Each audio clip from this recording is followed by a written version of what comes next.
11 best selling novel लिखकर सत्यपाल चंद्रा जी ने अपने काम और शब्दों के जरिए लाखों लोगों के जीवन को छुआ है। सत्यपाल जी की अंग्रेजी बहुत ही कमजोर थी, जिसकी वजह से उन्हें कई मौकों पर शर्मिंदगी उठानी पड़ी थी। इसलिए सत्यपाल ने ठान लिया कि सबसे पहले अपने अंग्रेजी को ठीक करना है, और उन्होंने इसी दृढ़ शक्ति के दम पर अपनी अंग्रेजी ना केवल ठीक किया बल्कि अंग्रेजी में ही 11 नॉवेल लिख दिए। अब बारी थी अपनी समस्या के साथ साथ और भी लोगों के इस जटिल समस्या का समाधान किया जाए। इसलिए सत्यपाल जी ने मैकटेप की शुरुआत किया, जो कि दुनिया का पहला विजुअल वेब ब्राउजर है, विजुअल डॉक्यूमेंट रीडर है और विजुअल डिक्शनरी भी है। मैकटेप अब तक 50 लाख से अधिक लोगों को अपने इस फीचर के जरिए सशक्त कर चुका है, जिसके जरिए लोग अपने लैंग्वेज के बंधनों से मुक्त होकर विजुअल की मदद से कंटेंट को आसानी से पढ़ पा रहे हैं। अब हम चाहेंगे कि सत्यपाल चंद्रा सर से इस किताब के बारे में जानें। Thank you Anurag for the warm introduction. Actually ये माइथोलॉजिकल फिक्शन है, ये बेसिकली फैन फिक्शन है, फैंटेसी है। ये एक मॉडर्न लव स्टोरी है, एक इंडिया के मिथोलॉजिकल सिटी में इसकी पूरी स्टोरी है। उस शहर का नाम है सिंहपाला। वो एक ऐसा शहर है जो कहीं रियल लाइफ में एग्जिस्ट नहीं करता, बट बहुत ही मिथिकल है। शहर ऐसा है जहाँ पे हमेशा बर्फ जमी रहती है, मेन टाउन से कोई कनेक्टिविटी नहीं है। उस शहर में क्या होता है, एक यंग लड़का जो ऑफिस में जॉब करता है, एक लड़की से मिलता है, और जैसे नॉर्मल लोगों की लव स्टोरी होती है, लड़का लड़की को देखते हैं, दोनों में प्यार हो जाता है, काइंड ऑफ थिंग होती है। बट जैसे दोनों एक दूसरे को जानने की कोशिश करते हैं तो पता चलता है कि वो जो लड़का और लड़की दोनों आम इंसान है ही नहीं, they have some strange past connected to them. जब लड़की अपने बारे में जानने की कोशिश करती है कि मेरे साथ ऐसा क्यों हो रहा है, मैं आम बिहेव क्यों नहीं कर पा रही हूँ, तो उसको पता चलता है यार मैं लड़की नहीं हूँ, मैं गोल्डन एंजल हूँ। गोल्डन एंजल का कॉन्सेप्ट ये है कि सी सो पावरफुल, सो ब्यूटीफुल, और वो अपनी पूरी जनरेशन में, पूरी खानदान में, पूरी फेरी लैंड में अकेली है, और वो कहीं ना कहीं एक 20,000 साल पुरानी हिस्ट्री है, उससे कनेक्टेड है। लड़का जब अपने बारे में जानने की कोशिश करता है कि यार मैं नॉर्मल बिहेव क्यों नहीं कर पा रहा हूँ, तो लड़का का भी लगता है कि यार मेरा भी एक पास्ट है और मैं भी उसी 20,000 साल पुरानी हिस्ट्री से अटैच्ड हूँ, और मैं आम इंसान नहीं, एक मॉन्स्टर हूँ। फिर क्या होता है, फिर ये दोनों ये जानने की कोशिश करते हैं कि 20,000 साल पहले क्या हुआ था। तो 20,000 साल पहले एक रेयर प्लानिटरी इवेंट हुआ था, जिसमें दुनिया के जितने भी प्लैनेट्स हैं, 9 प्लैनेट, वो सेम एक्सिस में आए थे। और उस टाइम जो अर्थ का ग्रेविटेशनल फोर्स था इतना ज़्यादा हो चुका था कि धरती पर वाइड स्प्रेड डिस्ट्रक्शन हुआ था। तो वहाँ से स्टोरी शुरू होती है। अब ये पूरी स्टोरी 2 पार्ट में चलती है कि what is happening in the current time. अभी जो जहाँ पे वो रह रहे हैं, जहाँ उनकी लव स्टोरी चल रही है, जहाँ पे वो आम आदमी की तरह रह रहे हैं, तो वहाँ पे क्या हो रहा है और 20,000 साल पहले क्या हुआ था, उन दोनों में सिनर्जी क्या है। तो बेसिकली ये पूरी स्टोरी इस सीरीज में आएगी, और ये स्टोरी इस चीज़ को रिवील करती है। This is the part 1, part 2 और पार्ट 3 भी आ रहा है। तो बेसिकली ये सिनर्जी है what ever has happened 20,000 year back, और आज क्या हो रहा है, वो मिथिकल क्रिएचर्स क्या हैं, एंजल्स क्या हैं, वो इंसान के रूप में क्यों रह रहे हैं, मॉन्स्टर क्या होते हैं, बेसिकली वो इंसान के रूप में क्या हो सकते हैं। This is a very different kind of love story ever written in India, may be across. Thank you so much sir, thanks a lot. अगर आपके कुछ सवाल हैं तो आप पूछ सकते हैं। सबसे पहले तो आपका जो टॉपिक है इसका मीनिंग क्या है? अब promise among the dark winds, मैंने बोला 20,000 साल पहले, एक्चुअली ये साइंटिफिकली एक घटनाएं होती है बहुत, once in a millions of year. तो 20,000 साल पहले एक घटना हुई थी जिसमें मैंने बोला वाइड स्प्रेड डिस्ट्रक्शन हुआ था, बिकॉज धरती का ग्रेविटेशनल फोर्स बहुत ज़्यादा हो गया था। तो उस टाइम एक लड़का और एक लड़की जो आम इंसान नहीं थे, एक एंजल है एक मॉन्स्टर है, उन्होंने एक प्रॉमिस किया था जो आज भी 20,000 साल बाद इंटैक्ट है। तो a promise among the dark winds, that denotes that topic. कहीं ना कहीं फ्रोजन से इंस्पायर्ड है क्या? No, not at all, no, not at all. क्योंकि आप जो कहानी बता रहे हैं, ये कहानी एल्सा और एना की जो कहानी है, हाँ, दोनों बहन जो रहती है और उसका जो बॉयफ्रेंड रहता है, वो same kind of things. But it not inspired at all. I have been through that story, so आपको 0.1% सिमिलैरिटीज भी नहीं मिलेंगे। This is a very different thing. उस लड़की के पास भी वही सब पावर रहता है। अगर आप मिथोलॉजिकल, अगर माइथोलॉजी में जाएंगे तो आपके जितने भी क्रिएचर हैं, आप पूरा यूनिवर्स क्रिएट करें, उनके पास कुछ ना कुछ डिफरेंट पावर होता है, but this a different kind of mythology, not inspired at all.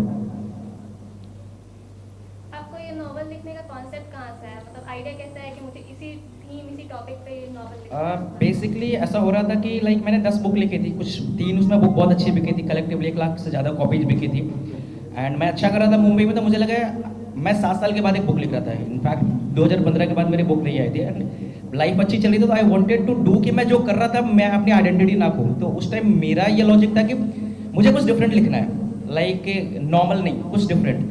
So I short की मुझे माइथोलॉजी में जाना है, बट माइथोलॉजी में फिर कैरेक्टर्स क्रिएट करना, शहर क्रिएट करना, एक ऐसी स्टोरी बनानी जो एग्जिस्ट नहीं करती। तो मेरा उस टाइम ये लॉजिक था कि मुझे डिफरेंट स्टोरी लिखनी है। तो आपने इसे इंग्लिश में ही क्यों लिखा और किसी डिफरेंट लैंग्वेज में, या फिर हिंदी में आपने क्यों लिखा? मैं बहुत ही ब्रूटल फैक्ट बताता हूँ आपको। Not even the book market, even the global market, English is the most acceptable language. अभी आज के टाइम में अगर दिस इज द रियलिटी, आप कितना भी हमारे अंदर जिंगोइज्म आ जाए, देशभक्ति आ जाए, English is the most acceptable language. क्या होता है जब आप इंग्लिश में चीज़ें लिखते हो, रीजनल ट्रांसलेशन पब्लिशर खुद करता है। अगर मैं हिंदी में लिखूँ तो शायद इसको इंग्लिश में करना बड़ा मुश्किल हो जाएगा, अनटिल और अनलेस इट्स सो सक्सेसफुल।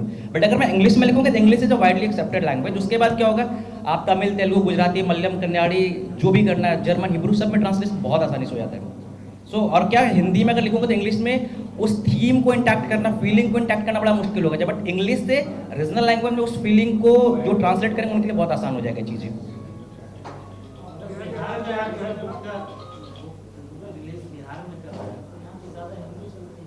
नहीं वो ठीक है, इंग्लिश हिंदी में इसका आ जाएगा। बिहार में अभी मैं भुवनेश्वर में भी हमने बुक रिलीज किया, कोलकाता। बिहार में करने का सिर्फ लॉजिक है कि I do belong from here, पहला रीज़न मैं यहाँ से आता हूँ। दूसरा रीज़न ट्रांसलेट इसका आ जाएगा, अभी जस्ट 20 दिन पहले रिलीज हुई है तो ट्रांसलेट इसका ऑलरेडी आ जाएगा।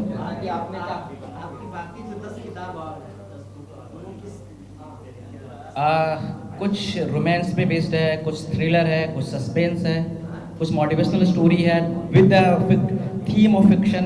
तो अलग अलग जॉनर की है, बट माइथोलॉजिकल नहीं है। This is the only one, this is a mythological. जैसा कि आपने कहा कि आपकी इंग्लिश बहुत ज़्यादा वीक थी और इसके लिए आपको बहुत सारा झेलना पड़ा। हाँ। वो तो लाइफ में बहुत सारा चीज होता रहता है, हर जगह हर कुछ पे परफेक्ट आप हो नहीं सकते। हाँ। हर चीज को आपको मतलब प्रूफ करने के लिए आदमी लगा रहेगा, तो कितने टाइम वो सक्सेस हो पाएगा?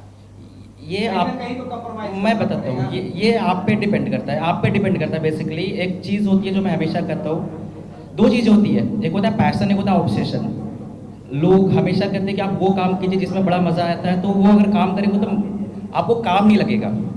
वो था हमारा पैशन। जैसे आपका पैशन जर्नलिज्म है, सपोज आप इसको एंजॉय कर रहे हो तो वो काम नहीं लग रहा है। बट अगर जर्नलिज्म आपको रियली बहुत अच्छा करना है, बहुत बड़ा करना है, लीक से हट के करना, फिर आपको ऑब्सेशन लाना पड़ेगा। पैशन तब 4, 5, 6 घंटा, 8 घंटा मैक्स टू मैक्स काम कर सकते हैं। बट दुनिया इतनी कॉम्पिटिटिव हो गई है कि 8 घंटा, 7 घंटा काम करके आप बहुत ज़्यादा एक्सेल नहीं कर सकते। फिर आपको वो 17 घंटे, 16 घंटे वाले मूड में आना पड़ेगा। तो फिर पैशन या ऑब्सेशन। तो मेरे लिए ऑब्सेशन था कि 6 महीने में मुझे खत्म करना था। एक्चुअली दिल्ली में एक इंसिडेंट हुआ था, this a very 5 star hotel and I went. मैं वहाँ पे डाइन करने के लिए गया था, तो वहाँ पे जो वेटर थे उन्होंने मुझे गजब सा लुक दिया था, क्योंकि वो जो चीज़ें पूछ रहे थे वो इंग्लिश में पूछ रहे थे, और मैं क्योंकि पटना बिहार से हूँ तो मैं चीज़ों को ट्रांसलेट करके हिंदी में बता रहा था। तो वो जो उनकी नज़र थी ना, वो कहीं ना कहीं मुझे लग गया कि मेरी प्रॉब्लम क्या है। अगर इंग्लिश नहीं आती है तो मेरी ये प्रॉब्लम नहीं है, बिकॉज मैं हिंदी मीडियम से पढ़ा हूँ, मेरी मदर टंग हिंदी है। बट ये एक एक्सक्यूज है जो मैं अपने आप को दे के अपने आप को संभाल रहा था। अगर आई हैव टू, मुझे कुछ ग्लोबल करना है, मुझे कुछ बड़ा करना है, then I have to prepare for that. तो मैंने अपने आप को ये बोला था कि 6 महीने, that's it, irrespective of anything, 6 months and I have to fix it। और मैंने 6 महीने में फिक्स कर लिया। अनुराग जी, आपने अपनी बुक में मॉन्स्टर का जिक्र Satyapal Satyapal no issue. Monster का जिक्र किया है, एंजल्स का जिक्र किया है, और आपने 20 साल पुरानी एक हिस्ट्री का भी जिक्र काफी किया। वर्ष पुराने चीजों का आपने मेंशन किया है। हाँ। और मौजूदा समय में जो स्थिति है समाज में, इसमें आप मॉन्स्टर ग्रुप में किसे देखते हैं और एंजल्स ग्रुप में किसे देखते हैं? यार ये डिपेंड करता है आपके पर्सपेक्टिव पे। लोग, हर किसी का पॉइंट ऑफ व्यू अलग होता है। कुछ लोग किसी को बुरा मानते हैं, इवन पॉलिटिकल सर्किल में भी अगर एक पॉलिटिकल पार्टी जिनकी इन्फ्लुएंसी होती है वो दूसरे को बुरा मानते हैं। समाज में भी ये डायकोटॉमी है, एक समाज के लोग दूसरे को बुरा मानते हैं। It's up to you how you see that, I can't say that. As a writer आपका क्या कहना है? एज ए राइटर लुक, आप कैसे देखते हैं इंपॉर्टेंट ये है। आई थिंक मुझे आपके बड़े गुण अच्छे लग सकते हैं, मुझे बहुत बुरा इंसान भी लग सकते हैं। फ्लिप इनके साइड बहुत डिफरेंट हो सकता है, इनको बहुत बुरा लग सकता है, मुझे बहुत अच्छा लग सकता है। It's depend upon the point of view.